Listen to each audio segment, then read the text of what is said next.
ನಮಃ. ಹರಿ ಓಂ.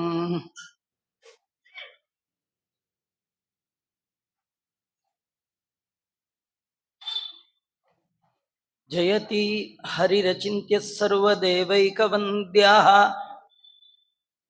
ಪರಮಗುರುರಭೀಷ್ಟಾವಾಪ್ತಿತಃ ಸಜ್ಜನಾನಾಂ. ನಿಖಿಲ ಗುಣಗಣಾರ್ಣೋ ನಿತ್ಯ ನಿರ್ಮುಕ್ತದೋಷಃ ಸರಸಿಜನಯನೋऽಸೌ ಶ್ರೀಪತಿರ್ಮಾನದೋ ನಃ. ಬುದ್ಧಿರ್ಬಲಂ ಯಶೋಧೈರ್ಯಂ ನಿರ್ಭಯತ್ವಮರೋಗತಾ ಅಜಾಡ್ಯಂ ವಾಕ್ಪಟುತ್ವಂ ಚ ಹನುಮತ್ಸ್ಮರಣಾತ್ ಭವೇತ್. ಭವತಿ ಯದನುಭಾವಾತ್ ಏಡಮುಕೋಪಿ ವಾಗ್ಮಿ ಜಡಮತಿರಪಿ ಜಂತುರ್ಜಾಯತೆ ಪ್ರಾಜ್ಞಮೂಲಿಃ. ಸಕಲವಚನ ಚೇತೋ ದೇವತಾ ಭಾರತೀ ಸಾ ಮಮ ವಚಸಿ ನಿಧತ್ತಾಂ ಸನ್ನಿಧಿಂ ಮಾನಸೇ ಚ.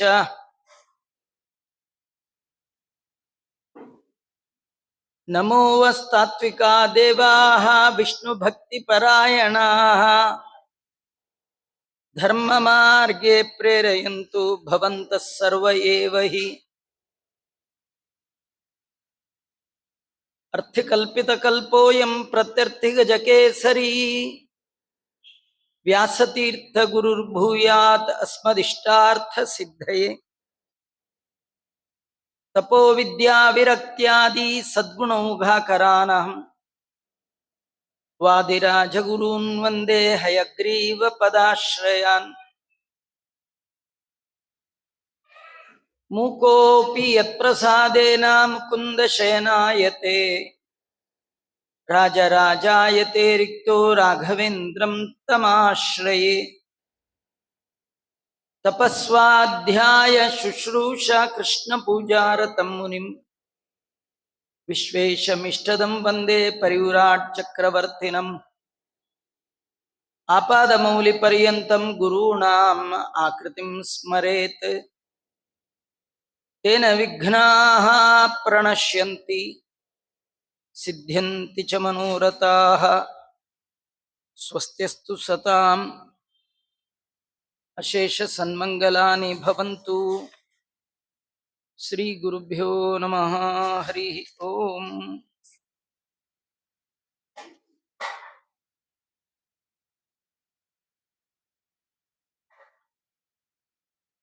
ಎಲ್ಲ ಭಗವದ್ಭಕ್ತರಿಗೂ ಕೂಡ ಹೊಸ ಸಂವತ್ಸರ ಪರಾಭವ ಸಂವತ್ಸರದ ಶುಭಾಶಯಗಳನ್ನು ಕೋರ್ತಾ,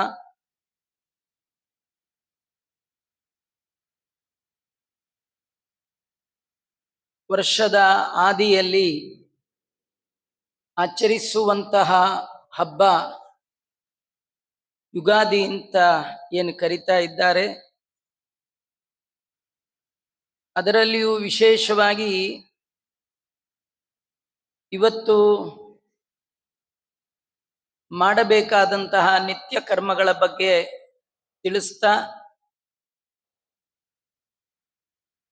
ಪಂಚಾಂಗ ಶ್ರವಣಕ್ಕೆ ಹೆಚ್ಚಿನ ಮಹತ್ವವನ್ನ ನಮ್ಮ ಪ್ರಾಚೀನರು ಇವತ್ತು ಕೊಟ್ಟಿದ್ದಾರೆ.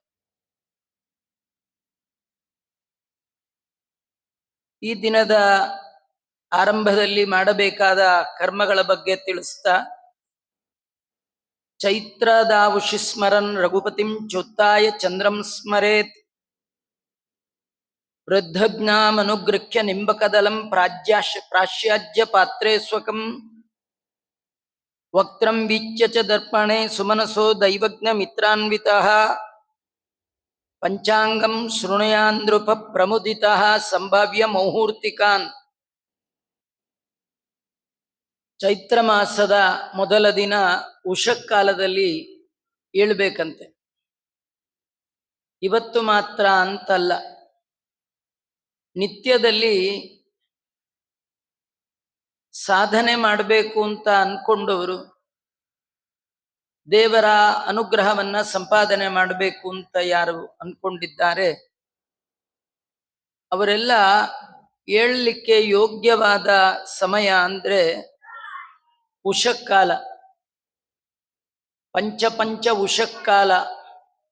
ಸಪ್ತ ಪಂಚಾರುಣೋದಯೇ ಶೇಷ ಸೂರ್ಯೋದಯ ಸ್ಮೃತ ಅಂತ ಸೂರ್ಯೋದಯಕ್ಕೆ ಸುಮಾರು 1.5-2 ಗಂಟೆಗಳ ಕಾಲ ಮೊದಲು ಬ್ರಾಹ್ಮ ಮುಹೂರ್ತ ಅಂತ ಕರೀತಾ ಇದ್ದಾರೆ. ಆ ಮುಹೂರ್ತದಲ್ಲಿ ಎದ್ದು ಪ್ರಾತಃ ಕಾಲದ ಕರ್ಮವನ್ನ ಆರಂಭ ಮಾಡಬೇಕಂತ.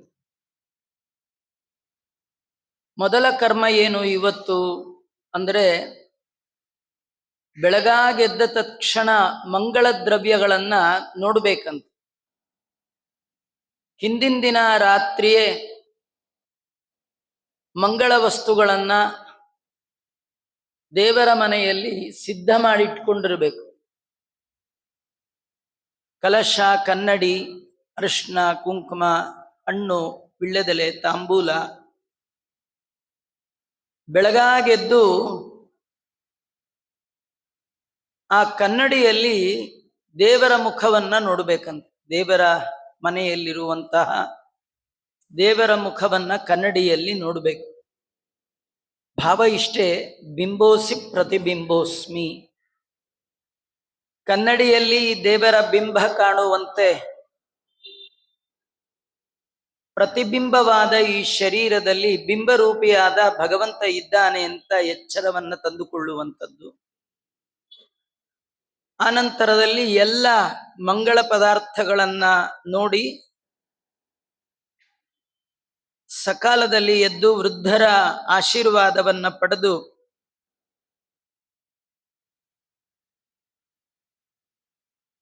ಅಭ್ಯಂಜನ ಸ್ನಾನವನ್ನ ಮಾಡಬೇಕು. ಆಮೇಲೆ ಆಜ್ಯ ಪಾತ್ರೆಯಲ್ಲಿ ಮುಖವನ್ನ ನೋಡ್ಕೊಳ್ಬೇಕು.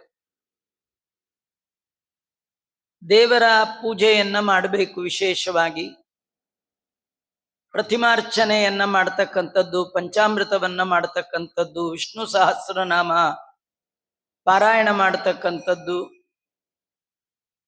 ಇದೆಲ್ಲ ಇವತ್ತು ಬೆಳಗಿನ ಹೊತ್ತಿನಲ್ಲಿ ಮಾಡಿ ವಿಶೇಷವಾದ ಭಕ್ಷ್ಯ ಭೋಜ್ಯಗಳಿಂದ ಭಗವಂತನಿಗೆ ನಿವೇದನ ಮಾಡಿ ಹೊಸ ವಸ್ತ್ರವನ್ನ ಉಟ್ಟು ಪಂಚಾಂಗ ಶ್ರವಣವನ್ನ ಒಳ್ಳೆ ಮನಸ್ಸಿನಿಂದ, ತಿಥಿ ಮುಹೂರ್ತ ಎಲ್ಲ ಚೆನ್ನಾಗಿ ತಿಳಿದಂತಹ ದೈವಜ್ಞರು ಅಂತ ಜ್ಯೋತಿಷ್ಕರು ಅವರಲ್ಲಿ ಕೇಳಬೇಕಂತ. ಅಬ್ದಾದೋ ಮಿತ್ರ ಸಂಯುಕ್ತೋ ಮಂಗಲ ಸ್ನಾನಮಾಚರೇತ್. ಅಬ್ದಿ ಅಂದ್ರೆ ವರ್ಷ, ಆದಿ ಅಂದ್ರೆ ಮೊದಲು. ಈ ಮೊದಲ ದಿನ ಮಾಡಬೇಕಾಗಿರ್ತಕ್ಕಂಥದ್ದು ಮಂಗಲ ಸ್ನಾನ. ನಮ್ಮ ಎಲ್ಲ ಅಮಂಗಳಗಳ ಪರಿಹಾರ ಆಗಬೇಕು ಅಂತಾದ್ರೆ ಮಂಗಲ ಸ್ನಾನ ಮಾಡಬೇಕಂತ. ಆ ಮಂಗಲ ಸ್ನಾನದ ದ್ಯೋತಕವೇ ತೈಲವನ್ನ ಹಿರಿಯರ ಕಡೆಯಿಂದ ಆಶೀರ್ವಾದ ಮಾಡಿ ಹಚ್ಚಿಸಿಕೊಳ್ಳುವಂಥದ್ದು. ಸಪ್ತ ಚಿರಂಜೀವಿಗಳ ಪ್ರಾರ್ಥನೆ ಮಾಡಿ ಹಿರಿಯರು ಆಶೀರ್ವಾದ ಮಾಡ್ತಾ ಇವತ್ತು ತೈಲವನ್ನ ಹಚ್ತಾರೆ. ಆ ತೈಲದ ಒಳಗೆ ಲಕ್ಷ್ಮಿಯ ವಿಶಿಷ್ಟವಾದ ಸನ್ನಿಧಾನ. ಆ ಲಕ್ಷ್ಮಿಯನ್ನ ನಾವು ಮನಸ್ಸ ಧ್ಯಾನ ಮಾಡ್ತಾ, ಆಕೆ ವಾಂಗ್ಮನಸ್ಸ ದೇವತ. ವಾಕ್ ಅಂದ್ರೆ ಮಾತು, ಮನಸ್ಸು ಗೊತ್ತಿದೆ. ಮಾತು ಮನಸ್ಸಿಗೆ ಮುಖ್ಯ ಅಧಿಕಾರಿ ಮಹಾಲಕ್ಷ್ಮಿ. ನಮಗೆ ಜೀವನದಲ್ಲಿ ಯಾವುದು ಅಮಂಗಳಗಳಾಗಬಾರದು ಅಂತಾದ್ರೆ ನಮ್ಮ ಮನಸ್ಸು ಮತ್ತು ಮಾತು ಎರಡು ಸರಿಗಿರ್ಬೇಕು. ಮನಸ್ಸು ಮತ್ತು ಮಾತು ಸರಿಗಿದ್ದಾಗ ಮಾತ್ರ ನಮ್ಗೆ ಎಲ್ಲ ರೀತಿಯ ಮಂಗಲವನ್ನ ನಾವು ಜೀವನದಲ್ಲಿ ಕಾಣಬಹುದು. ಅದಕ್ಕೆ ಮಂಗಲ ಸ್ನಾನವನ್ನ ಮಾಡಬೇಕಂತೆ. ದೇವರು ಕೊಟ್ಟಂತಹ ವಸ್ತ್ರಾಭರಣಗಳಿಂದ ದೇವರು ಕೊಟ್ಟ ಈ ಶರೀರವನ್ನ ಅಲಂಕಾರ ಮಾಡಬೇಕಂತ. ರಥ ಎಲ್ಲೋ ನಿಲ್ಸಿರ್ತಾರೆ, ಆದರೆ ರಥದಲ್ಲಿ ದೇವರು ಕೂತ್ಕೊಳ್ಳೋ ಸಂದರ್ಭ ಬಂದಾಗ ರಥಕ್ಕೆ ಭಾರಿ ಅಲಂಕಾರ ಮಾಡ್ತಾರೆ. ಇದು ಕ್ರಮ ಅಲ್ಲ. ವರ್ಷ ದೊಡ್ಡ ದೊಡ್ಡ ತೇರುಗಳು ಉತ್ಸವಗಳಾಗುವಾಗ ರಥೋತ್ಸವದ ದಿನ ಎಷ್ಟೆಲ್ಲ ಅಲಂಕಾರ ಮಾಡಿರ್ತಾರೆ. ಒಂದು ವಾರ ಬಿಟ್ಟು ಹೋದ್ರೆ ಆ ರಥದಲ್ಲಿ ಏನಿರಲ್ಲ. ಯಾಕಿಲ್ಲ? ದೇವರಿಲ್ಲ. ಇವತ್ತು ಯಾಕಿಷ್ಟು ಅಲಂಕಾರ ಮಾಡಿದ್ದಾರೆ? ರಥದಲ್ಲಿ ಯಾರಿದ್ದಾರೆ? ದೇವರಿದ್ದಾರೆ. ದೇವರು ಕೊಟ್ಟ ಈ ದೇಹ ಜೀವರಿಗೆ ದೇವರನ್ನ ಕಾಣ್ಲಿಕ್ಕೆ ಇರುವಂತಹ ರಥ. ಈ ರಥ ನಮ್ದಲ್ಲ, ಇದು ದೇವರು ಕೊಟ್ಟದ್ದು, ದೇವರಿಗಾಗಿ ಕೊಟ್ಟದ್ದು, ದೇವರು ನೋಡ್ಲಿಕ್ಕಾಗಿ ಕೊಟ್ಟದ್ದು. ಈ ರಥದಲ್ಲಿರುವ ಇಂದ್ರಿಯಗಳೇ ಕುದುರೆಗಳು. ಇದು ದೇವರ ಕಡೆ ಹೋಗ್ಬೇಕು. ಕಣ್ಣು, ಕೈ, ಕಾಲು, ಕಿವಿ ಎಲ್ಲ ದೇವರ ಕಡೆ ಹೋಗಬೇಕು. ಇಂಥ ರಥವನ್ನ ದೇವರು ಕೊಟ್ಟ ವಸ್ತ್ರಾಭರಣಗಳಿಂದ ಅಲಂಕಾರ ಮಾಡ್ಬೇಕಂತ. ನಮಗೆ ಅಂತಲ್ಲ, ಒಳಗೆ ದೇವರಿದ್ದಾನೆ ಅಂದ್ಕೊಂಡು ಇವತ್ತು ಹೊಸ ವಸ್ತ್ರವನ್ನ, ಎಷ್ಟೇ ಬಡತನ ಇದ್ರು ಏನಿದ್ರು ಕೊಟ್ಟಿದ್ರಲ್ಲೇ ಇದ್ದಿದ್ರಲ್ಲೇ ಹೊಸದನ್ನ ಇವತ್ತು ಧಾರಣೆ ಮಾಡಬೇಕು. ಅಲಂಕಾರ ಮಾಡ್ಕೊಳ್ಳೋದ್ರಿಂದ ಶುಚಿತ್ವ ಸಿದ್ಧಿ ಆಗತ್ತಂತ. ಆ ಶುಚಿತ್ವವೇ ಮತ್ತೊಂದು ಬಗೆಯ ದೇವರು. ಎಲ್ಲಿ ಕೊಳಕಿದೆ, ಎಲ್ಲಿ ಹೊಲಸಿದೆ, ಅಲ್ಲಿ ದೇವರು ಇರೋಲ್ಲ. ದೇವರು ಇರ್ಬೇಕಂದ್ರೆ ಶುದ್ಧತೆ, ಪರಿಶುದ್ಧತೆ ಬೇಕು. ಆ ನಿಟ್ಟಿನಲ್ಲಿ ಇವತ್ತು ಅದನ್ನೆಲ್ಲ ಮಾಡ್ಕೊಳ್ಬೇಕು. ದೇವದ್ವಿಜಾನ್ ಸಮಭ್ಯರ್ಚ ಪ್ರಗೃಹ್ಯ ಬ್ರಾಹ್ಮಣಾಶಿಷಃ. ದೇವತೆಗಳು ಮತ್ತು ಬ್ರಾಹ್ಮಣರ ಅರ್ಚನೆಯನ್ನ ಮಾಡಬೇಕಂತೆ. ಅಂದ್ರೆ ಭಗವಂತನ ಛಲ ಮತ್ತು ಅಚಲ ಪ್ರತಿಮೆಗಳ ಪೂಜೆ ಇವತ್ತು ನಡಿಬೇಕು. ಭಗವಂತನ ಅಚಲ ಪ್ರತಿಮೆಗಳು ಅಂದ್ರೆ ಸಾಲಿಗ್ರಾಮ, ಪ್ರತಿಮಾ ಇತ್ಯಾದಿಗಳು. ಛಲಪ್ರತಿಮಾ ಅಂದ್ರೆ ಬ್ರಾಹ್ಮಣರು, ಗೋವುಗಳು, ನಮ್ಮನ್ನ ನಂಬಿ ನಮ್ಮ ಜೊತೆ ಇರುವವರು.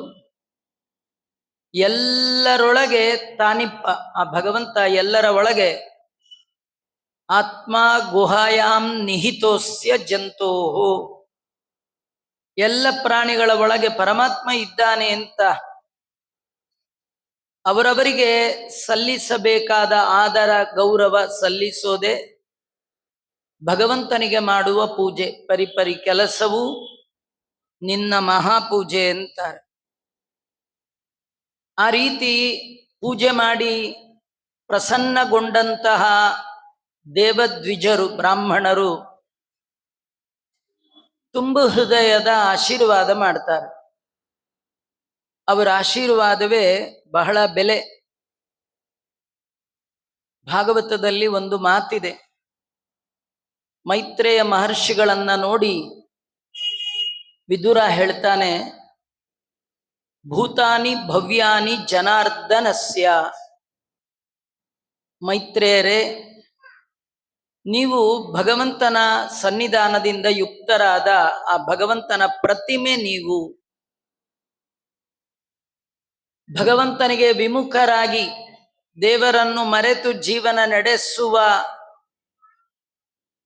ಆದ್ರಿಂದಲೇ ಅತ್ಯಂತ ದುಃಖಿಗಳಾದ ಸಜ್ಜನರ ಬಾಳಲ್ಲಿ ಸನ್ಮಾರ್ಗವನ್ನ ತೋರಿಸಿ ಅವರಿಗೆ ಅನುಗ್ರಹವನ್ನ ಉಂಟು ಮಾಡುವಂತಹ ನಿಮ್ಮಂತಹವರು ಭೂತಾನಿ ಭವ್ಯಾನಿ ಜನಾರ್ದನಸ್ಯ, ಭಗವಂತನ ಪ್ರತಿಮೆ ನೀವು ಅಂತ ಅವರು ಆಶೀರ್ವಾದ ಮಾಡಿ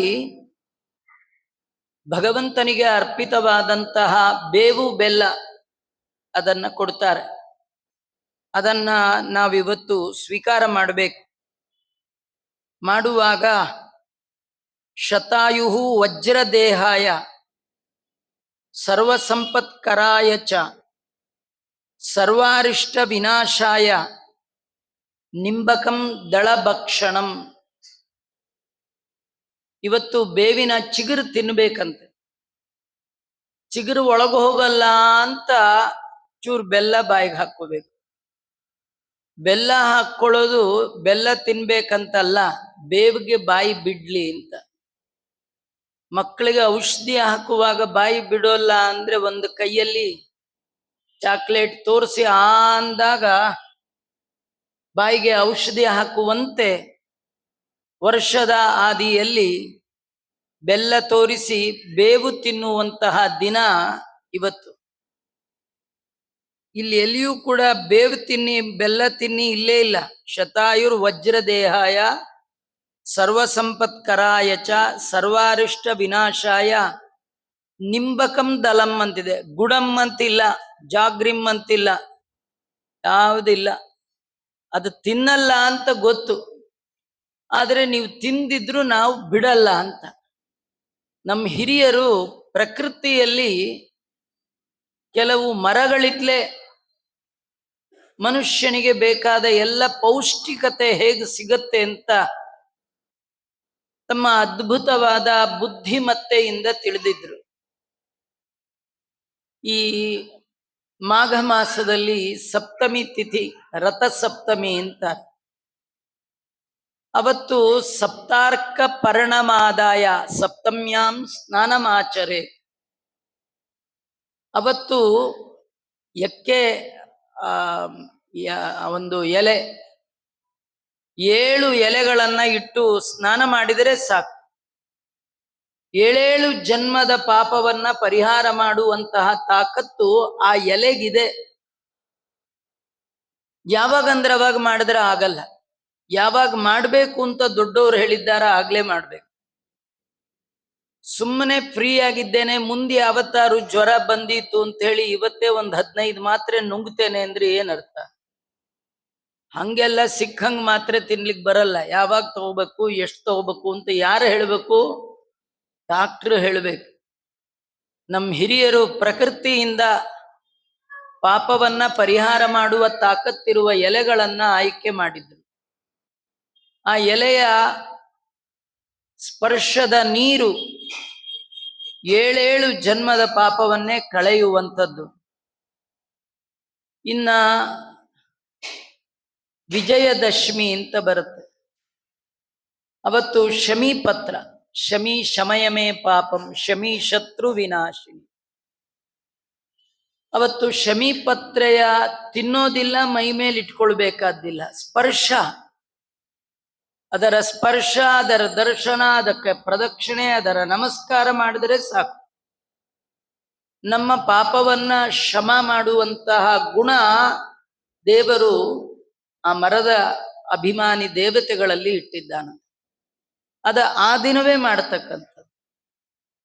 ಅದು ಎಷ್ಟು ಅಂದ್ರೆ ನಮ್ಮ ಕನ್ನಡದಲ್ಲಿ ಹೇಳುವಾಗಂತಲೂ ಬನ್ನಿ ಅಂದ್ರೆ ಬಂಗಾರ ಅಂತ, ಬಂಗಾರಕ್ಕೆ ಸಮಾನ ಅಂತ.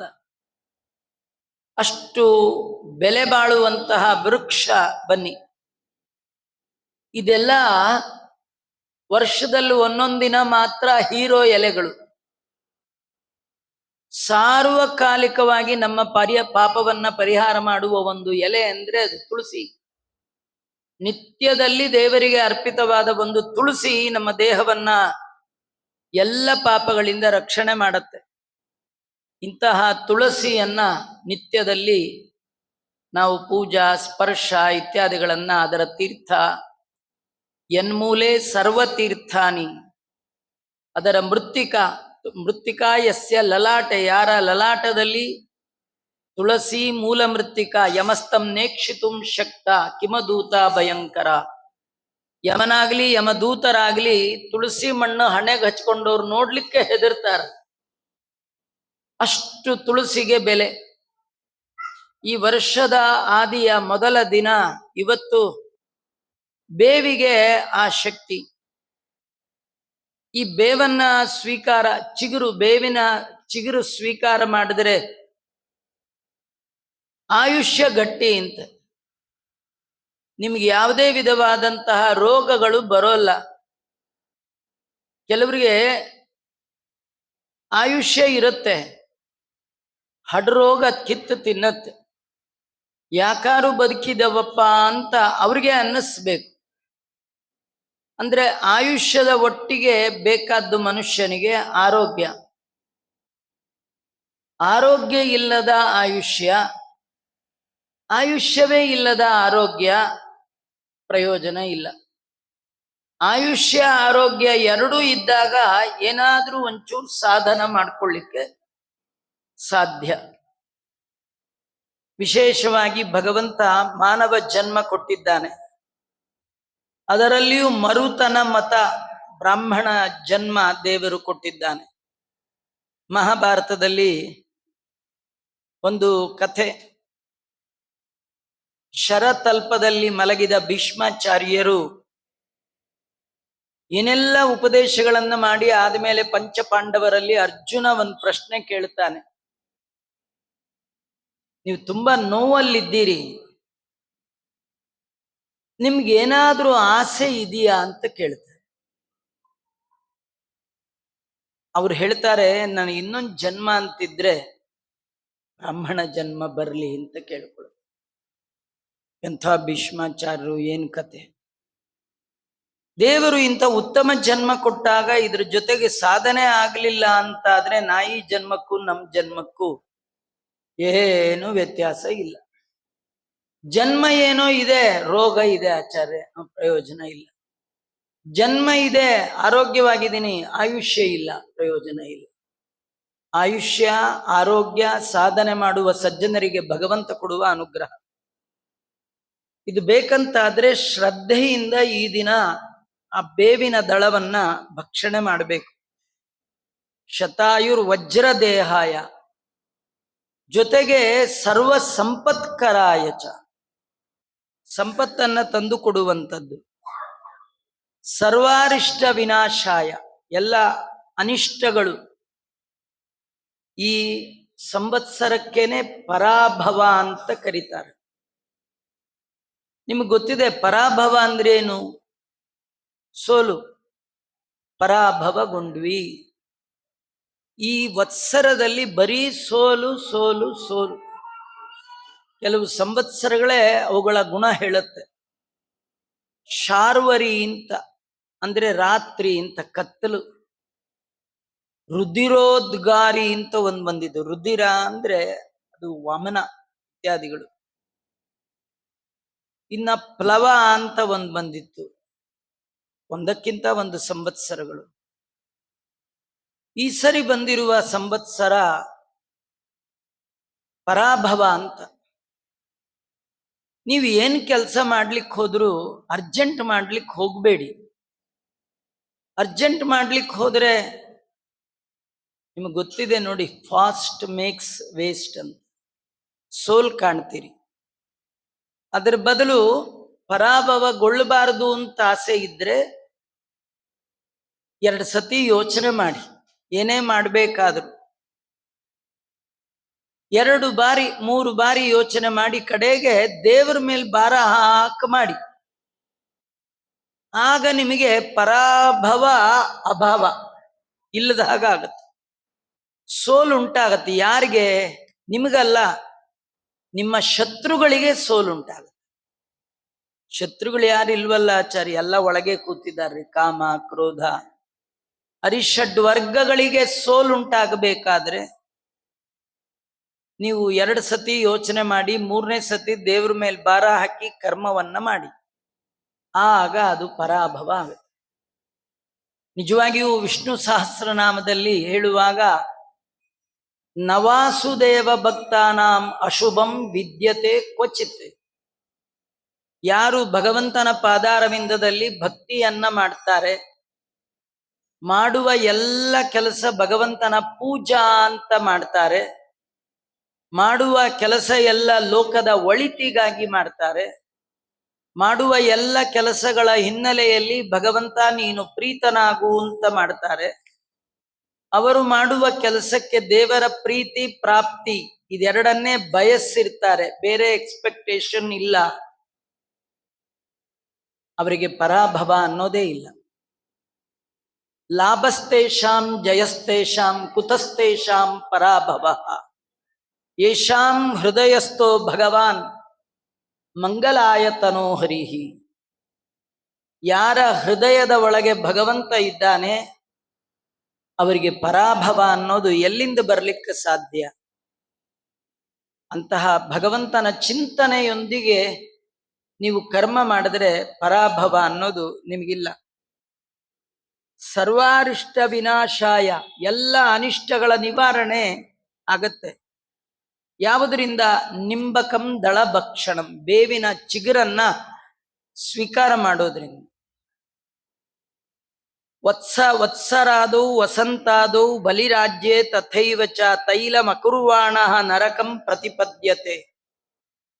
ಸಂವತ್ಸರದ ಆದಿಯಲ್ಲಿ ಮತ್ತೆ ಕಾರ್ತೀಕ ಮಾಸದಲ್ಲಿ ಬಲಿಪಾಡ್ಯಮಿಯ ದಿನ. ಬಲಿರಾಜ್ಯೆ ತಥೈವ ಚ, ಈ 2 ದಿನ ತೈಲ ಸ್ನಾನಂ ಅಕುರ್ವಾಣ, ಯಾರು ಎಣ್ಣೆಯ ಅಭ್ಯಂಗನ ಸ್ನಾನವನ್ನ ಮಾಡೋದಿಲ್ಲ ಅವರು ಖಂಡಿತವಾಗಿ ನರಕಕ್ಕೆ ಹೋಗ್ತಾರೆ. ಆದ್ರಿಂದ ಇವತ್ತು ಜಾತಿ, ಮತ, ಪಂಥ, ವರ್ಣ, ಆಶ್ರಮ, ಗಂಡು ಹೆಣ್ಣು, ಯಾವ ಸನ್ಯಾಸಿ, ಯಾವ ಭೇದ ಇಲ್ಲ. ಎಲ್ಲರೂ ಕೂಡ ಈ ದಿನದಲ್ಲಿ ಅಭ್ಯಂಜನವನ್ನ ಮಾಡಿಕೊಳ್ಳಬೇಕು ಅಂತ ತಿಳಿಸ್ತಾ ಇದೆ. ತೈಲೇ ಲಕ್ಷ್ಮಿ, ಜಲೆ ಗಂಗಾ, ವತ್ಸರಾದಿ ತಿಥೌ ಶುಭೆ, ಅಲಕ್ಷ್ಮೀ ಪರಿಹಾರಾರ್ಥಂ ಮಂಗಲ ಸ್ನಾನಮಾಚರೆ. ಎಲ್ಲ ಅಲಕ್ಷ್ಮಿ, ಹಸಿವು, ಬಾಯಾರಿಕೆ, ಇದೆಲ್ಲ ದೊಡ್ಡ ದೊಡ್ಡ ಅಲಕ್ಷ್ಮಿ. ಅವಿದ್ಯ, ಇದು ಅಲಕ್ಷ್ಮಿ. ಜೀವನದಲ್ಲಿ ದಾರಿದ್ರ್ಯತೆ, ದೈನ್ಯತೆ, ಇನ್ನೊಬ್ಬರಲ್ಲಿ ಬೇಡೋದು, ಇದೆಲ್ಲ ಅಲಕ್ಷ್ಮಿ. ಇದೆಲ್ಲ ಪರಿಹಾರ ಆಗಬೇಕು ಅಂತಾದ್ರೆ ಮಂಗಳ ಸ್ನಾನವನ್ನ ಮಾಡಬೇಕು. ಮಾಡಿ ದೇವರ ಪೂಜಾದಿಗಳನ್ನ ಮಾಡಿ ಇವತ್ತು ಪಂಚಾಂಗ ಶ್ರವಣವನ್ನ ಮಾಡ್ಬೇಕಂತ. ಏನ್ ಫಲ ಇದೆ ಪಂಚಾಂಗ ಶ್ರವಣ ಮಾಡಿದ್ರೆ? ಹೇಳ್ತಾರೆ, ಶ್ರುತ್ವಾ ರಾಜಫಲಂ ಭವತಿ ಸುಖಿನೋ ಶ್ರುತ್ವಾ ಫಲಂ ಮಂತ್ರಿಣ. ಯಾರು ಈ ವರ್ಷದ ರಾಜ ಅಂತ ಕೇಳಿ ತಿಳ್ಕೊಳ್ತಾರೆ ಅವರು ಸುಖಿನಃ ಭವಂತಿ, ಸುಖವಾಗಿರ್ತಾರಂತ.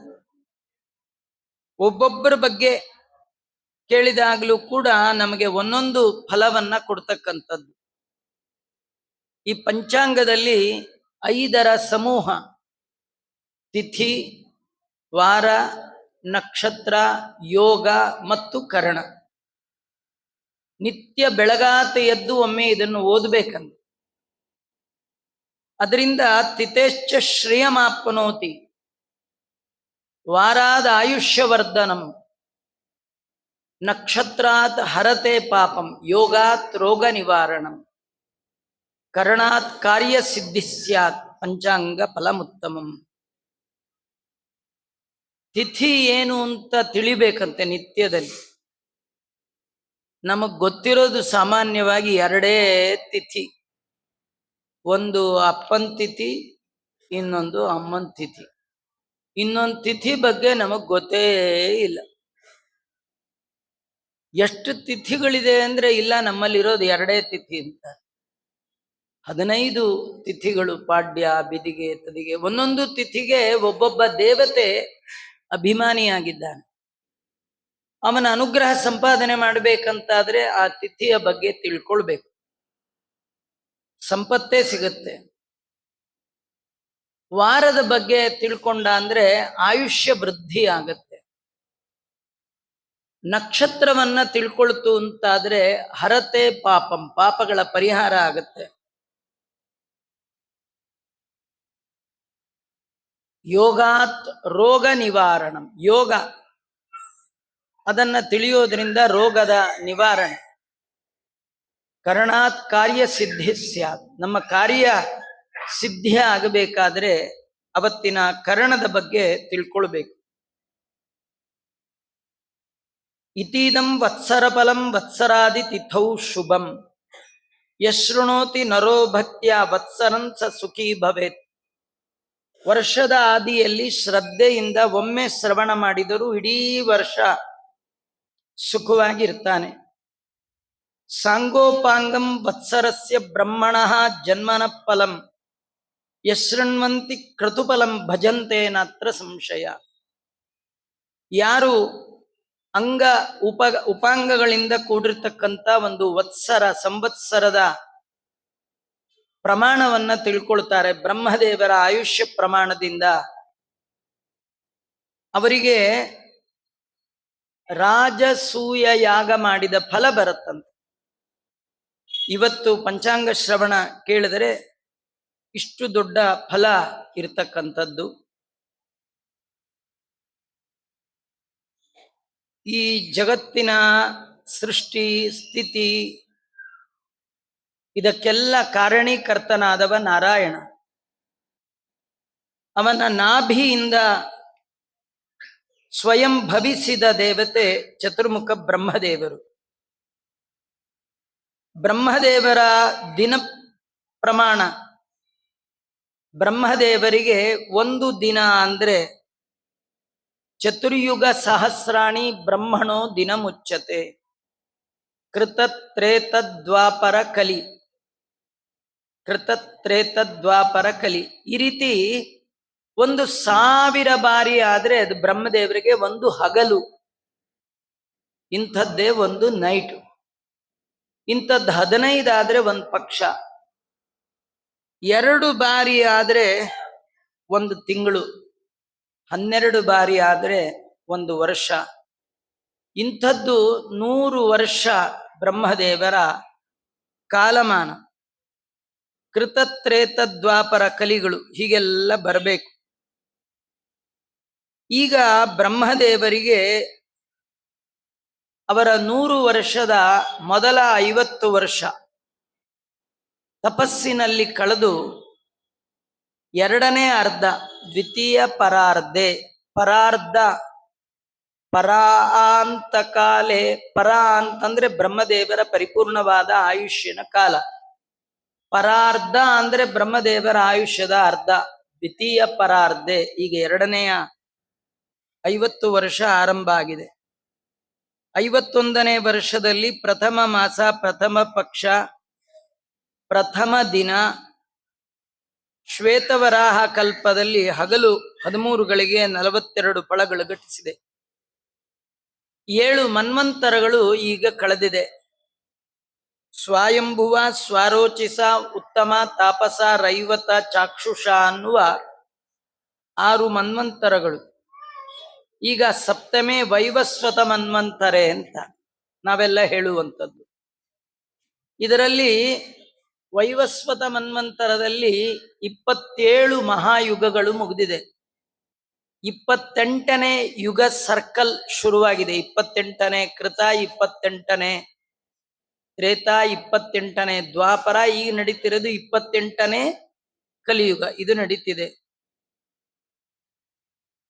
ಈ ಕಲಿಯುಗ 4,32,000 ವರ್ಷ.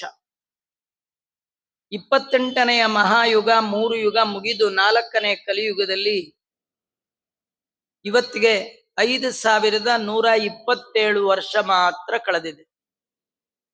ಒಟ್ಟು ಯುಗದ ಕಾಲ ಕಲಿಯುಗದ್ದು 4,32,000. ಅದರೊಳಗೆ ಈಗ ಕಳೆದಿರೋದಷ್ಟು 5,127. ನಿಜ ನೋಡಿದ್ರೆ ಕಲಿಯುಗ ಇನ್ನೂ ಬರಲೇ ಇಲ್ಲ. ಸಂಧಿಕಾಲ ಅಂತಾರೆ. ಈ ಸಂಧಿಕಾಲ ಅಂತ ಮತ್ತೆ ಹೇಗೆ ತಿಳ್ಕೊಳ್ಬಹುದು ಅಂದ್ರೆ, ಮಂತ್ರಾಲಯ ಪ್ರಭುಗಳಂತಹ ಮಹಾನುಭಾವರು ಬಂದದ್ದೇ ಸಾಕ್ಷಿ. ಜ್ಞಾನಿಗಳು ವ್ಯಾಸರಾಜರು, ರಘೋತ್ತಮರೇ ಮೊದಲಾದವರು, ಟೀಕಾಕೃತ್ಪಾದರೇ ಮೊದಲಾದವರು, ಆಚಾರ್ಯರೇ ಮೊದಲಾದವರು ಈ ಭೂಮಿಯ ಮೇಲೆ ಅವತಾರ ಮಾಡಿ ಬಂದು ಹೋದರು ಅಂದ್ರೆ ಇನ್ನೂ ಉತ್ತಮರಿದ್ದಾರೆ. ಪರಿಪೂರ್ಣವಾದ ಕಲಿಯುಗ ಬರಲಿಲ್ಲ ಅಂತ ತಿಳ್ಕೊಳ್ಬಹುದು.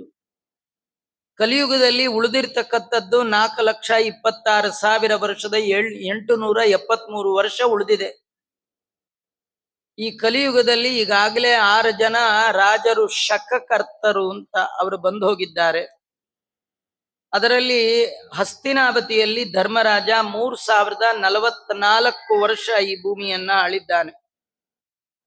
ಆ ನಂತರ ಉಜ್ಜಯಿನಿಯಲ್ಲಿ ವಿಕ್ರಮ ರಾಜ 135 ವರ್ಷ ಆಳಿದ್ದಾನೆ.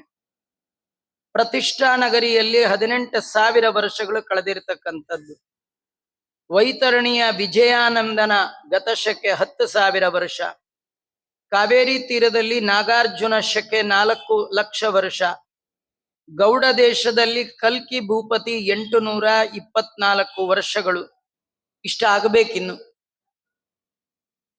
ಜಗದ್ಗುರು ಮಧ್ವಾಚಾರ್ಯರು ಅವತಾರ ಮಾಡಿ 826 ವರ್ಷ ಆಯಿತು. ಮಂತ್ರಾಲಯ ಪ್ರಭುಗಳು ಬಂದು 356 ವರ್ಷ ಆಯಿತು. ಈಗ 1949ನೆಯ ಶಕ.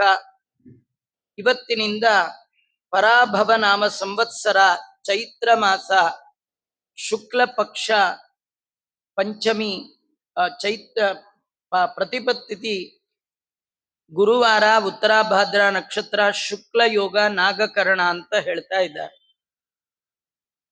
ಈ ಪರಾಭವ ಸಂವತ್ಸರದ ನಾಯಕರನ್ನ ನಾವು ತಿಳಿಬೇಕು.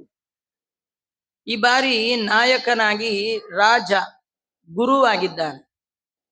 ಮಂತ್ರಿ ಮಂಗಳ ಗ್ರಹ, ಸೇನಾಧಿಪತಿಯಾಗಿ ಚಂದ್ರ, ಪೂರ್ವ ಸಸ್ಯಾಧಿಪತಿಯಾಗಿ ಶುಕ್ರ, ಪರಸಸ್ಯಾಧಿಪತಿಯಾಗಿ ಮಂಗಳ, ಧಾನ್ಯಾಧಿಪತಿಯಾಗಿ ಬುಧ, ರಸಾಧಿಪತಿಯಾಗಿ ರವಿ, ನೀರಸಾಧಿಪತಿಯಾಗಿ ಶುಕ್ರ, ಅರ್ಘ್ಯಾಧಿಪತಿಯಾಗಿ ಚಂದ್ರ, ಮೇಘಾಧಿಪತಿಯಾಗಿ ಚಂದ್ರ. ಮತ್ತೆ ಈ ಮಾಸದಲ್ಲಿ ಆಯಾಯ ರಾಶಿಗಳಿಗೆ ಆಯಾ ವ್ಯಯ ಅಂತ ಕರೀತಾರೆ. ಏನ್ ಬರುತ್ತೆ ಏನ್ ಹೋಗುತ್ತೆ ಅಂತ. ಅದರಲ್ಲಿ ಮೇಷ ರಾಶಿಯವರಿಗೆ 11 ಆದಾಯ, 5 ವ್ಯಯ. ವೃಷಭ ರಾಶಿಯವರಿಗೆ 5 ಆದಾಯ, 14 ವ್ಯಯ. ಮಿಥುನ ರಾಶಿಯವರಿಗೆ 11 ಆಯ, 11 ವ್ಯಯ. ಕಟಕ ರಾಶಿಯವರಿಗೆ 5 ಆಯ, 8 ವ್ಯಯ.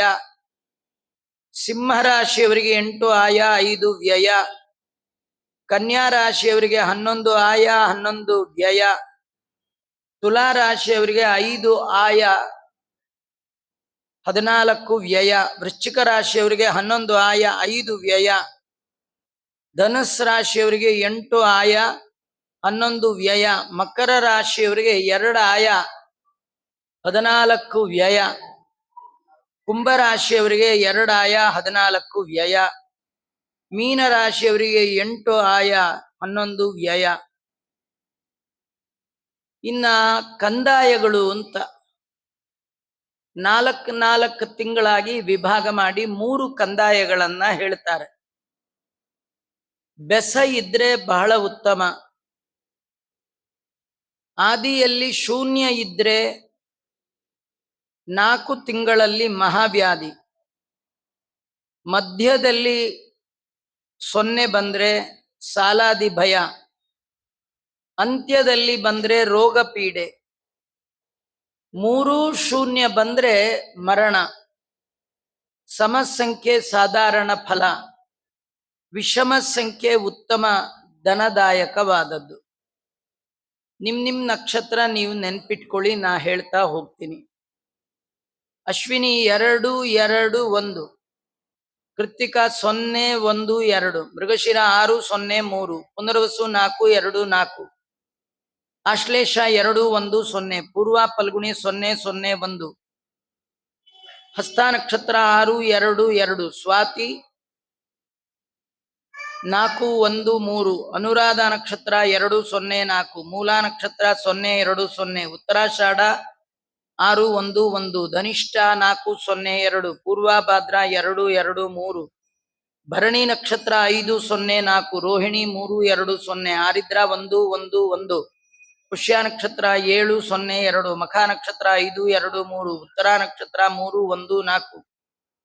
ಚಿತ್ತ ನಕ್ಷತ್ರ 1, 0, 0. ವಿಶಾಖ ನಕ್ಷತ್ರ 7, 2, 1. ಜ್ಯೇಷ್ಠ 5, 1, 2. ಪೂರ್ವಾಷಾಢ 3, 0, 3. ಶ್ರವಣ ನಕ್ಷತ್ರ 1, 2, 4. ಶತಭಿಷ 7, 1, 0. ಉತ್ತರಾಭಾದ್ರ 5, 0, 1. ರೇವತಿ 0, 1, 4.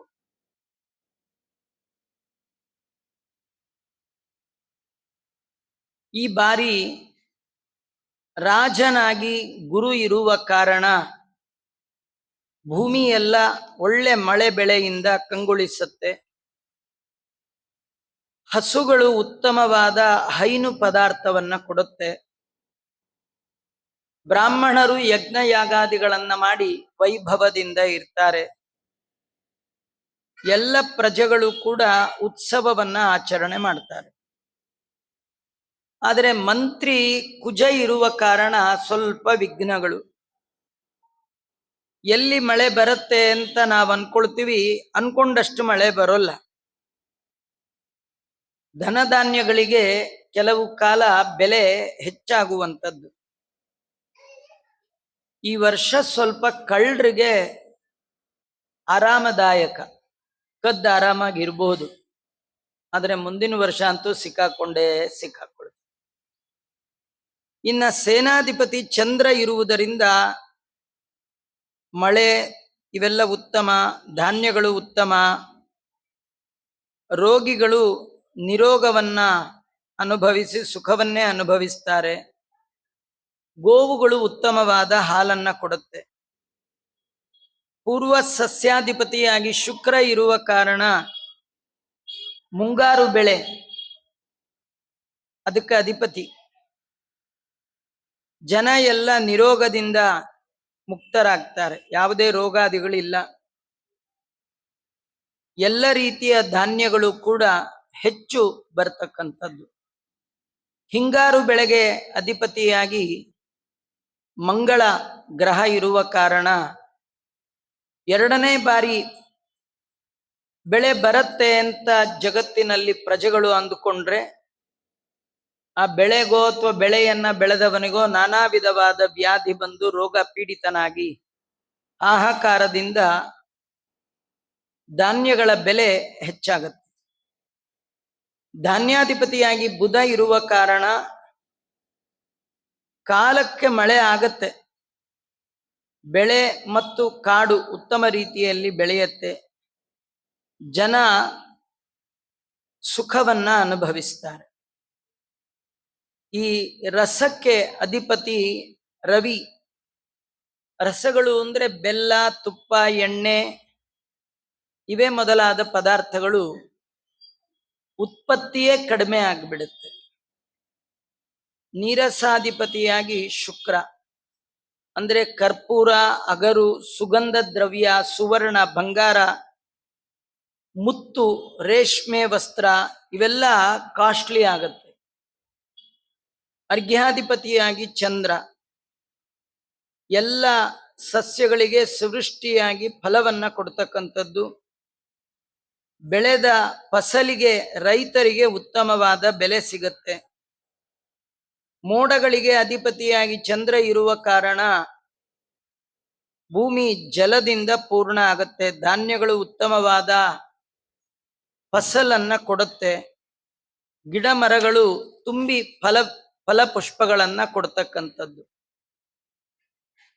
ಪಶುಪಾಲಕನಾಗಿ ಶ್ರೀಕೃಷ್ಣ ಇರುವ ಕಾರಣ ಎಲ್ಲ ಪಶುಗಳು ಯಾವುದೇ ರೋಗ ಇಲ್ಲದೆ ಆರೋಗ್ಯದಿಂದ ಇರುತ್ತೆ. ಹುಲ್ಲುಗಾವಲಿನಲ್ಲಿ ಹಸುಗಳಿಗೆ ಬೇಕಾದ ಮೇವು ಸಮೃದ್ಧವಾಗಿ ಸಿಗತಕ್ಕಂಥದ್ದು. ಹೀಗೆಲ್ಲ ಆಯಾಯ ಫಲವನ್ನ ಹೇಳ್ತಾ ಇದ್ದಾರೆ. ಈ ಬಾರಿ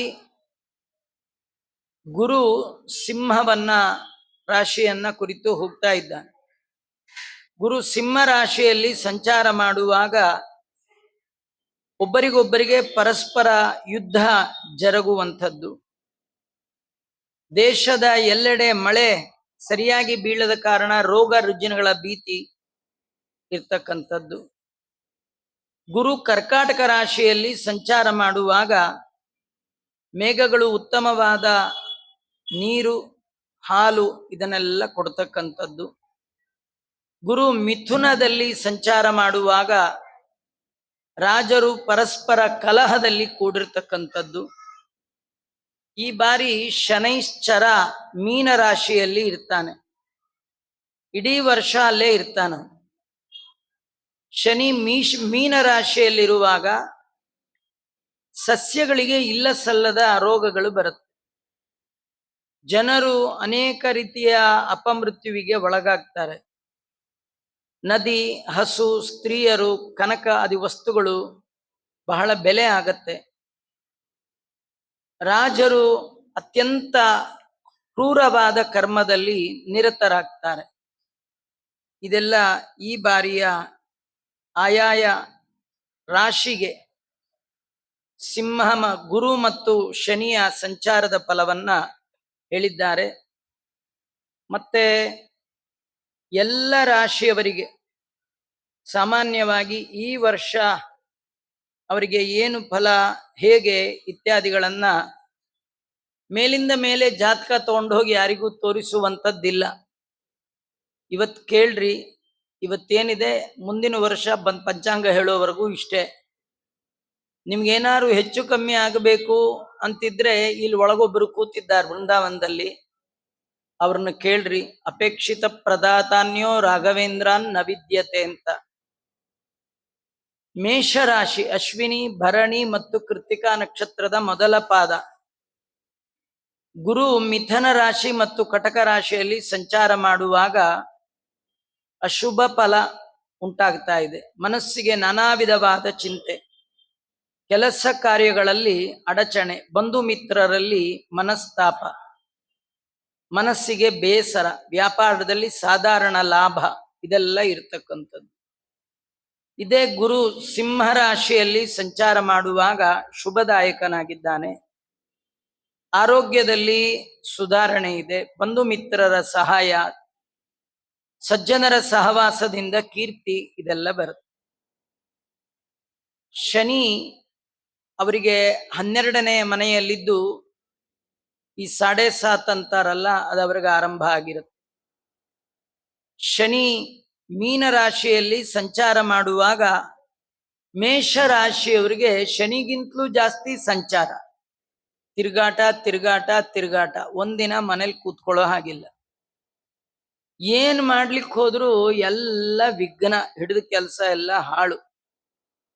ಬಹಳ ಬೇಕಾದವರೇ ನಮ್ಗೆ ವಿರುದ್ಧ ನಿಂತು ಬಿಡ್ತಾರೆ. ಮಿತ್ರರು ಅಂತ ಯಾರಿದ್ದಾರೆ ಅವರೇ ಶತ್ರುಗಳಾಗ್ಬಿಡ್ತಾರೆ. ಇದು ಮೇಷ ರಾಶಿಯವರ ಫಲ. ಇನ್ನ ವೃಷಭ ರಾಶಿಯವರಿಗೆ ಗುರು ಮಿಥುನ ರಾಶಿಯಲ್ಲಿ ಸಂಚಾರ ಮಾಡುವಾಗ ಶುಭದಾಯಕನಾಗಿದ್ದಾನೆ. ವ್ಯಾಪಾರ ವ್ಯವಹಾರದಲ್ಲಿ ಧನ ಲಾಭ, ಧರ್ಮ ಕಾರ್ಯದಲ್ಲಿ ಆಸಕ್ತಿ, ಬಂಧು ಮಿತ್ರರ ಸಹಾಯ, ಉತ್ತಮವಾದ ವಸ್ತ್ರಾಭರಣಗಳ ಪ್ರಾಪ್ತಿ ಅವರಿಗೆ ಆಗ್ತಾ ಇದೆ. ಶುಭ ಕಾರ್ಯಗಳಲ್ಲಿ ಪ್ರಯತ್ನ ಮಾಡಿದರೆ ಫಲ ಉಂಟಾಗುತ್ತೆ. ಅದೇ ಗುರು ಕಟಕ ಮತ್ತು ಸಿಂಹ ರಾಶಿಯಲ್ಲಿ ಸಂಚಾರ ಮಾಡುವಾಗ ಕೆಲಸದಲ್ಲಿ ವಿಘ್ನ, ಸುಮ್ಮನೆ ತಿರುಗಾಟ, ವಿರೋಧಿಗಳಿಂದ ತೊಂದರೆ.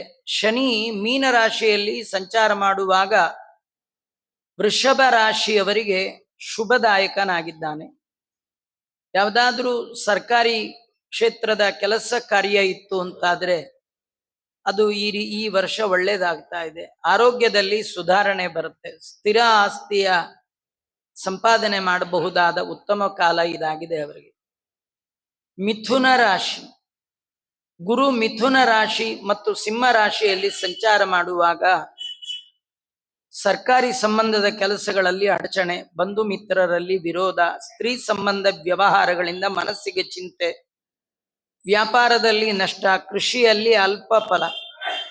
ಗುರು ಕಟಕ ರಾಶಿಯಲ್ಲಿ ಸಂಚಾರ ಮಾಡುವಾಗ ಶುಭಪ್ರದನಾಗಿದ್ದಾನೆ. ಆರೋಗ್ಯದಲ್ಲಿ ಸುಧಾರಣೆ, ವ್ಯಾಪಾರದಲ್ಲಿ ವ್ಯವಹಾರದಲ್ಲಿ ಧನಲಾಭ, ಕೀರ್ತಿ, ಶುಭ ಕಾರ್ಯಗಳ ಯತ್ನ, ಇವೆಲ್ಲ ನಡೀತಾ ಇರತಕ್ಕಂಥದ್ದು. ಶನಿ ಮೀನ ರಾಶಿಯಲ್ಲಿ ಸಂಚಾರ ಮಾಡುವಾಗ ಮಿಥುನ ರಾಶಿಯವರಿಗೆ ದುಷ್ಟ ಜನರಿಂದ ತೊಂದರೆ, ಉದ್ಯೋಗದಲ್ಲಿ ಅಭಿವೃದ್ಧಿ, ವಿಘ್ನ ಕಾರ್ಯಗಳು, ಹಿಡಿದ ಕಾರ್ಯ ಸಾಧನೆಗಾಗಿ ಅಧಿಕವಾದ ತಿರುಗಾಟ, ಕುಟುಂಬದಲ್ಲಿ ಅನಾರೋಗ್ಯ, ವೃಥ ಧನವ್ಯಯ, ಇದೇ ಮೊದಲಾದದ್ದು ಮಿಥುನ ರಾಶಿಯವರಿಗೆ ವರ್ಷದ ಗೋಚಾರ ಫಲ.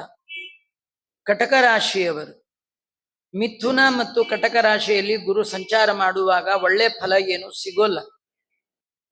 ಅಶುಭ ಸ್ಥಾನ ಸಂಚಾರದಿಂದ ಸ್ಥಳ ಬದಲಾವಣೆ ಆಗುವ ಸಾಧ್ಯತೆ ಇದೆ. ಪ್ರಯಾಣದಲ್ಲಿ ಅಡಚಣೆ, ಮನಸ್ಸಿಗೆ ಚಿಂತೆ, ವೃಥ ಧನವ್ಯಯ, ಮಿತ್ರರಿಂದ ವಂಚನೆ, ಕೈ ಹಾಕಿದ ಕೆಲಸದಲ್ಲಿ ವಿಘ್ನ.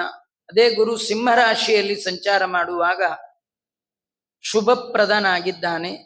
ಹಿಡಿದ ಕಾರ್ಯಗಳೆಲ್ಲ ಅಭಿವೃದ್ಧಿಯನ್ನ ಕಾಣುತ್ತೆ. ಉತ್ತಮವಾದ ಧನ ಲಾಭ, ಬಂಧು ಮಿತ್ರರ ಸಹಾಯ. ಶನಿ ಮೀನ ರಾಶಿಯಲ್ಲಿ ಸಂಚಾರ ಮಾಡುವಾಗ ಕಟಕ ರಾಶಿಯವರಿಗೆ ಕುಟುಂಬದಲ್ಲಿ ಅನಾರೋಗ್ಯ, ಸರ್ಕಾರಿ ಸಂಬಂಧ ವ್ಯವಹಾರಗಳಲ್ಲಿ ಅಪಜಯ, ಆರ್ಥಿಕ ಪರಿಸ್ಥಿತಿಯಿಂದಾಗಿ ಋಣ ಬಾಧೆ, ಸಾಲದ ಬಾಧೆ, ವ್ಯಾಪಾರದಲ್ಲಿ ನಷ್ಟ, ಅಧಿಕವಾದ ಖರ್ಚು, ಇದೆಲ್ಲ ಕಟಕ ರಾಶಿಯವರ ವರ್ಷದ ಫಲ. ಸಿಂಹ ರಾಶಿ, ಗುರು ಮಿಥುನ ರಾಶಿಯಲ್ಲಿ ಸಂಚಾರ ಮಾಡುವಾಗ ಕುಟುಂಬದಲ್ಲಿ ನೆಮ್ಮದಿಯ ವಾತಾವರಣ, ಆರೋಗ್ಯ ಸ್ಥಿತಿಯಲ್ಲಿ ಸುಧಾರಣೆ, ಯತ್ನ ಕಾರ್ಯಗಳು ಅನುಕೂಲ, ವಿವಾಹಾದಿ ಮಂಗಳ ಕಾರ್ಯಗಳು ನಡೆಯುತ್ತೆ. ಸಾರ್ವಜನಿಕ ಕ್ಷೇತ್ರದಲ್ಲಿ ಗೌರವ. ಗುರು ಸಿಂಹ ರಾಶಿಗೆ ಸಂಚಾರ ಮಾಡುವಾಗ ಅಶುಭದಾಯಕನಾಗಿದ್ದಾನೆ. ಎಚ್ಚರಿಕೆಯಿಂದ ಇರೋದು ಒಳ್ಳೆಯದು. ಸಿಂಹ ರಾಶಿಯವರಿಗೆ ಶನಿ ಮೀನ ರಾಶಿಯಲ್ಲಿರುವಾಗ ವ್ಯಾಪಾರ ವ್ಯವಹಾರಗಳಲ್ಲಿ ತೊಂದರೆ, ಸರ್ಕಾರದ ಕೆಲಸಗಳಲ್ಲಿ ವಿಘ್ನ, ಬಂಧು ಮಿತ್ರರಿಂದ ಅವಮಾನ, ಹಣದ ಅಡಚಣೆ, ಅನಾರೋಗ್ಯ, ಇದೆಲ್ಲ ಸಿಂಹ ರಾಶಿಯವರಿಗೆ ಉಂಟಾಗುವಂತೆ. ಇನ್ನ ಕನ್ಯಾ ರಾಶಿ, ಗುರು ಮಿಥುನ ರಾಶಿ ಸಿಂಹ ರಾಶಿಯಲ್ಲಿ ಸಂಚಾರ ಮಾಡುವಾಗ ಕನ್ಯಾ ರಾಶಿಯವರಿಗೆ ಅಶುಭದಾಯಕನಾಗಿದ್ದಾನೆ. ಕೃಷಿ ಕ್ಷೇತ್ರದಲ್ಲಿರುವವರಿಗೆ ಅಲ್ಪ ಫಲ, ಮನಸ್ಸಿಗೆ ಚಿಂತೆ, ಹಿಡಿದ ಕಾರ್ಯಗಳಲ್ಲಿ ವಿಘ್ನ, ಬಂಧು ಮಿತ್ರರಲ್ಲಿ ಅಸಹಕಾರ, ವ್ಯಾಪಾರ ವ್ಯವಹಾರದಲ್ಲಿ ಸಾಧಾರಣವಾದ ಪ್ರಗತಿ, ಅಧಿಕ ಖರ್ಚು. ಕಟಕ ರಾಶಿಯಲ್ಲಿ ಗುರು ಸಂಚಾರ ಮಾಡುವ ಸಂದರ್ಭದಲ್ಲಿ ಕನ್ಯಾ ರಾಶಿಯವರಿಗೆ ಹಿಡಿದ ಕಾರ್ಯಗಳೆಲ್ಲ ಅನುಕೂಲ, ವಿವಾಹಾದಿ ಮಂಗಳ ಕಾರ್ಯಗಳು ಮನೆಯಲ್ಲಿ ನಡೆಯುವಂಥದ್ದು. ಶನಿ ಮೀನ ರಾಶಿಯಲ್ಲಿ ಸಂಚಾರ ಮಾಡುವಾಗ ಕನ್ಯಾ ರಾಶಿಯವರಿಗೆ ಅಶುಭದಾಯಕನಾಗಿದ್ದಾನೆ. ವ್ಯರ್ಥ ಧನಹಾನಿ, ಪರಸ್ಥಳ ವಾಸ, ಮನಸ್ಸಿಗೆ ಬೇಸರ, ಸರ್ಕಾರಿ ಕೆಲಸ ಕಾರ್ಯಗಳಲ್ಲಿ ವಿಘ್ನ, ವಿರೋಧಿಗಳಿಂದ ತೊಂದರೆ, ಇದೆಲ್ಲ ಕನ್ಯಾ ರಾಶಿಯವರಿಗೆ ಈ ವರ್ಷದ ಫಲ. ಇನ್ನ ತುಲಾ ರಾಶಿಯವರು, ಮಿಥುನ ಮತ್ತು ಸಿಂಹದಲ್ಲಿ ಗುರು ಸಂಚಾರ ಮಾಡುವಾಗ ತುಲಾ ರಾಶಿಯವರಿಗೆ ವ್ಯಾಪಾರ ಮತ್ತು ವ್ಯವಹಾರದಲ್ಲಿ ಧನ ಲಾಭ, ಆರೋಗ್ಯದಲ್ಲಿ ಸುಧಾರಣೆ, ಕುಟುಂಬದಲ್ಲಿ ಸೌಖ್ಯ, ಬಂಧು ಮಿತ್ರರ ಸಹಾಯ, ಪುಣ್ಯಕ್ಷೇತ್ರಗಳ ದರ್ಶನ, ತೀರ್ಥಯಾತ್ರೆ ಇತ್ಯಾದಿಗಳೆಲ್ಲ ನಡೆಯುವಂಥದ್ದು. ಅದೇ ಗುರು ಕಟಕ ರಾಶಿಗೆ ಸಂಚಾರ ಮಾಡಿದಾಗ ತುಲಾ ರಾಶಿಯವರಿಗೆ ಅಶುಭಪ್ರದನಾಗಿದ್ದಾನೆ. ಅಧಿಕವಾದ ಖರ್ಚು, ಬಂಧು ಮಿತ್ರರಲ್ಲಿ ಅಸಹಕಾರ. ತುಲಾ ರಾಶಿಯವರಿಗೆ ಶನಿ ಮೀನದಲ್ಲಿ ಸಂಚಾರ ಮಾಡುವಂತಹ ಸಂದರ್ಭದಲ್ಲಿ ಶುಭ ಫಲದಾಯಕನಾಗಿದ್ದಾನೆ. ವ್ಯಾಪಾರದಲ್ಲಿ ಲಾಭ, ಕೃಷಿಯಲ್ಲಿ ಅಭಿವೃದ್ಧಿ, ಬಂಧು ಮಿತ್ರರ ಸಹಾಯ, ಕುಟುಂಬದಲ್ಲಿ ನೆಮ್ಮದಿಯ ವಾತಾವರಣ, ಆರೋಗ್ಯ ಸುಧಾರಣೆ, ಇದೆಲ್ಲ ತುಲಾ ರಾಶಿಯವರಿಗೆ ಈ ವರ್ಷದ ಗೋಚಾರ ಫಲ. ವೃಶ್ಚಿಕ ರಾಶಿಯವರು ಗುರು ಮಿಥುನ ಮತ್ತು ಸಿಂಹ ರಾಶಿಯಲ್ಲಿ ಸಂಚಾರ ಮಾಡುವಾಗ ಅಶುಭದಾಯಕನಾಗಿದ್ದಾನೆ. ಚೋರ ಮತ್ತು ಅಗ್ನಿಯ ಭಯ ಅವರಿಗೆ ಇರ್ತಕ್ಕಂಥದ್ದು. ಬಂಧು ಮಿತ್ರರಲ್ಲಿ ದ್ವೇಷ ಹೆಚ್ಚಾಗತ್ತೆ, ಮನಸ್ಸಿಗೆ ಚಿಂತೆ, ಅಧಿಕವಾದ ಖರ್ಚು, ಆರೋಗ್ಯದಲ್ಲಿ ನಷ್ಟ. ಕಟಕ ರಾಶಿಯಲ್ಲಿ ಗುರು ಸಂಚಾರ ಮಾಡುವಾಗ ಶುಭಪ್ರದನಾಗಿದ್ದು ವ್ಯಾಪಾರ ವ್ಯವಹಾರದಲ್ಲಿ ಧನಲಾಭ, ಕುಟುಂಬದಲ್ಲಿ ಸೌಖ್ಯ ಇತ್ಯಾದಿಯನ್ನ ಕಾಣಬಹುದು. ವೃಶ್ಚಿಕ ರಾಶಿಯವರಿಗೆ ಶನಿ ಮೀನದಲ್ಲಿ ಸಂಚಾರ ಮಾಡುವಂತಹ ಸಂದರ್ಭದಲ್ಲಿ ಅಶುಭದಾಯಕನಾಗಿದ್ದಾನೆ. ಹಿಡಿದ ಕೆಲಸಗಳಲ್ಲಿ ವಿಘ್ನ, ಕೋರ್ಟ್ ಕಚೇರಿಗಳ ವ್ಯವಹಾರದಲ್ಲಿ ಅಪಜಯ, ದುಷ್ಟ ಜನರ ಸಹವಾಸದಿಂದ ತೊಂದರೆ, ಸೇವಕ ವರ್ಗದಿಂದ ಧನಹಾನಿ, ವೃಥ ಧನ ವ್ಯಯ, ಇದು ವೃಶ್ಚಿಕ ರಾಶಿಯವರ ಫಲ. ಇನ್ನ ಧನುಸ್ ರಾಶಿ, ಗುರು ಮಿಥುನ ಮತ್ತು ಸಿಂಹದಲ್ಲಿ ಸಂಚಾರ ಮಾಡುವಾಗ ಅವರಿಗೆ ಶುಭಪ್ರದನಾಗಿದ್ದಾನೆ. ಕುಟುಂಬ ಸೌಖ್ಯ, ಉದ್ಯೋಗ ಅಭಿವೃದ್ಧಿ, ಯತ್ನ ಕಾರ್ಯಗಳ ಅನುಕೂಲ, ಇವೆಲ್ಲ ಆಗತಕ್ಕಂಥದ್ದು. ಪುಣ್ಯಕ್ಷೇತ್ರಗಳ ದರ್ಶನ ಆಗತ್ತೆ. ಅದೇ ಗುರು ಕಟಕ ರಾಶಿಯಲ್ಲಿ ಸಂಚಾರ ಮಾಡುವಾಗ ಚೋರರ ಭಯ, ಅಗ್ನಿಯ ಭೀತಿ, ಅನಾರೋಗ್ಯ, ದುಷ್ಟರ ಸಹವಾಸ, ಇದೆಲ್ಲ ಆಗುತ್ತೆ. ಧನಸ್ ರಾಶಿಯವರಿಗೆ ಶನಿ ಮೀನ ರಾಶಿಯಲ್ಲಿರುವ ಕಾರಣ ಅಶುಭನಾಗಿದ್ದಾನೆ. ಯತ್ನ ಕಾರ್ಯಗಳಲ್ಲಿ ವಿಘ್ನ ಇರತಕ್ಕಂಥದ್ದು, ಸೇವಕ ವರ್ಗದಿಂದ ತೊಂದರೆ, ಅನಾರೋಗ್ಯ, ಧನಹಾನಿ, ಮನಸ್ಸಿಗೆ ವ್ಯಥೆ ಇತ್ಯಾದಿಗಳೆಲ್ಲ ಧನಸ್ ರಾಶಿಯವರಿಗೆ. ಇನ್ನ ಮಕರ ರಾಶಿ, ಮಿಥುನ ಮತ್ತು ಸಿಂಹ ರಾಶಿಯಲ್ಲಿ ಗುರು ಸಂಚಾರ ಮಾಡುವಾಗ ಅಶುಭದಾಯಕನಾಗಿದ್ದಾನೆ. ಹಣದ ಅಡಚಣೆ, ಮನಸ್ಸಿಗೆ ಚಿಂತೆ, ಬಂಧು ಮಿತ್ರರ ಮನಸ್ತಾಪ, ಅನಾರೋಗ್ಯ, ದುಷ್ಟ ಜನರ ಸಹವಾಸ, ಕೆಲಸ ಕಾರ್ಯಗಳಲ್ಲಿ ವಿಘ್ನ ಮೊದಲಾದದ್ದೆಲ್ಲ ಉಂಟಾಗತ್ತೆ. ಕಟಕ ರಾಶಿಯಲ್ಲಿ ಗುರು ಸಂಚಾರ ಮಾಡುವಾಗ ಕುಟುಂಬದಲ್ಲಿ ಸೌಖ್ಯ, ಉದ್ಯೋಗದಲ್ಲಿ ಪ್ರಗತಿ, ಯತ್ನ ಕಾರ್ಯಗಳ ಅನುಕೂಲ, ಶುಭ ಕಾರ್ಯ ನಡೆಯತಕ್ಕಂಥದ್ದು, ಆರ್ಥಿಕ ಸ್ಥಿತಿಯಲ್ಲಿ ಸುಧಾರಣೆ. ಮಕರ ರಾಶಿಯವರಿಗೆ ಶನಿ ಮೀನ ರಾಶಿಯಲ್ಲಿ ಸಂಚಾರ ಮಾಡುವಾಗ ಶುಭದಾಯಕನಾಗಿ ವ್ಯಾಪಾರ, ಉದ್ಯೋಗದಲ್ಲಿ ಪ್ರಗತಿ, ಧನಲಾಭ, ಸೇವಕ ವರ್ಗದಿಂದ ಸಹಾಯ, ಸ್ಥಿರ ಆಸ್ತಿಯ ಸಂಪಾದನೆ, ಹಿಡಿದ ಕೆಲಸಗಳು ಜಯಪೂರ್ಣ ಆಗತಕ್ಕಂಥದ್ದು ಮಕರ ರಾಶಿಯವರ ವರ್ಷದ ಫಲ. ಕುಂಭರಾಶಿಯವರಿಗೆ ಗುರು ಮಿಥುನ ಮತ್ತು ಸಿಂಹದಲ್ಲಿ ಸಂಚಾರ ಮಾಡುವಾಗ ಶುಭ ಫಲವನ್ನ ಕೊಡ್ತಾನೆ. ಸಜ್ಜನರ ಸಹವಾಸದಿಂದ ಅವರಿಗೆ ಕೀರ್ತಿ ಬರ್ತಕ್ಕಂಥದ್ದು, ಸತ್ಕರ್ಮದಲ್ಲಿ ಆಸಕ್ತಿ ಉಂಟಾಗತ್ತೆ, ಆರೋಗ್ಯದ ಸ್ಥಿತಿಯಲ್ಲಿ ಸುಧಾರಣೆ, ಧನದ ಆಗಮನ ಮನಸ್ಸಿಗೆ ಸಂತೋಷವನ್ನ ಉಂಟು ಮಾಡುವಂಥದ್ದು. ಕಟಕ ರಾಶಿಯಲ್ಲಿ ಗುರು ಸಂಚಾರ ಮಾಡುವಾಗ ಸ್ವಲ್ಪ ಹಣದ ಅಡಚಣೆ, ಮನಸ್ಸಿಗೆ ವಿಘ್ನ. ಶನಿ ಮೀನ ರಾಶಿಯಲ್ಲಿ ಸಂಚಾರ ಮಾಡುವಾಗ ಕುಂಭರಾಶಿಯವರಿಗೆ ಸಲ್ಲದ ಅಪವಾದ, ದಾಯಾದಿಗಳ ಕಲಹ, ವೃತ, ತಿರುಗಾಟ, ವ್ಯಾಪಾರ ಉದ್ಯೋಗದಲ್ಲಿ ನಷ್ಟ, ಇದೇ ಮೊದಲಾದ ಅಶುಭ ಪ್ರದನಾಗಿದ್ದಾನೆ ಶನಿ. ಇನ್ನ ಮೀನ ರಾಶಿಯವರಿಗೆ ಗುರು ಮಿಥುನ ಮತ್ತು ಸಿಂಹ ರಾಶಿಯಲ್ಲಿ ಅಶುಭದಾಯಕನಾಗಿದ್ದು ವ್ಯಾಪಾರದಲ್ಲಿ ಸಾಧಾರಣ ಲಾಭ, ಉದ್ಯೋಗದಲ್ಲಿ ಮೇಲಧಿಕಾರಿಗಳಿಂದ ತೊಂದರೆ, ಮನಸ್ಸಿಗೆ ಚಿಂತೆ, ಕುಟುಂಬದಲ್ಲಿ ಅಹಿತಕರ ವಾತಾವರಣ. ಅದೇ ಗುರು ಕಟಕ ರಾಶಿಯಲ್ಲಿ ಸಂಚಾರ ಮಾಡುವಾಗ ಶುಭ ಪ್ರದನಾಗಿದ್ದಾನೆ, ಸತ್ಕರ್ಮ, ಆಸಕ್ತಿ, ಸದಾಗಮ, ಆರೋಗ್ಯದಲ್ಲಿ ಸುಧಾರಣೆ. ಮೀನ ರಾಶಿಯವರಿಗೆ ಶನಿ ಮೀನ ರಾಶಿಯಲ್ಲಿ ಸಂಚಾರ ಮಾಡುವಾಗ ಅದು ಜನ್ಮ ಶನಿಯಾಗಿ ಮೀನ ರಾಶಿಯಲ್ಲಿ ಸರ್ಕಾರಿ ಸಂಬಂಧ ಕೆಲಸ ಅಡಚಣೆ ಉಂಟಾಗತ್ತೆ, ಬಂಧು ಮಿತ್ರರಲ್ಲಿ ವಿರೋಧ, ಸ್ತ್ರೀ ಸಂಬಂಧ ವ್ಯವಹಾರದಿಂದ ಮನಸ್ಸಿಗೆ ಚಿಂತೆ, ವ್ಯಾಪಾರ ಉದ್ಯೋಗಗಳ ನಷ್ಟ, ವೃತ, ಅಲೆದಾಟ, ಇವೆಲ್ಲ ಫಲಗಳು ಮೀನ ರಾಶಿಯವರಿಗೆ. ಒಟ್ಟು ಒಂದು ಜಾತಕದಲ್ಲಿ ನಾವು ನೋಡುವಂಥದ್ದು ಎರಡು, ಗುರು ಹೇಗಿದ್ದಾನೆ, ಶನಿ ಹೇಗಿದ್ದಾನೆ. ಶನಿಯಷ್ಟು ಉತ್ತಮವಾದ ಫಲ ಕೊಡುವವ ಇಲ್ಲೇ ಇಲ್ಲ. ಆದರೆ ಅವನು ದೇವರ ಅನುಗ್ರಹ ತಪ್ತು ಅಂದ್ರೆ ಯಾರು ಏನು ಮಾಡ್ಲಿಕ್ಕೆ ಸಾಧ್ಯ ಇಲ್ಲ. ಸಕಲ ಗ್ರಹ ಬಲ ನೀನೇ ಸರಸಿಜಾಕ್ಷ ಅಂತ. ಗುರು ಉತ್ತಮವಾದ ಕೇಂದ್ರ ಸ್ಥಾನದಲ್ಲಿದ್ದ ಅಂತಾದ್ರೆ ಲಕ್ಷ ದೋಷಗಳನ್ನ ಪರಿಹಾರ ಮಾಡುವಂಥದ್ದು ಗುರುವಿನ ಶಕ್ತಿ. ನಮ್ಗೆಲ್ಲ ಕಣ್ಣಿಗೆ ಕಾಣುವಂತಹ ಗುರುಗಳು ವೃಂದಾವನದಲ್ಲಿ ವಿರಾಜಮಾನರಾದ ಗುರುಗಳು.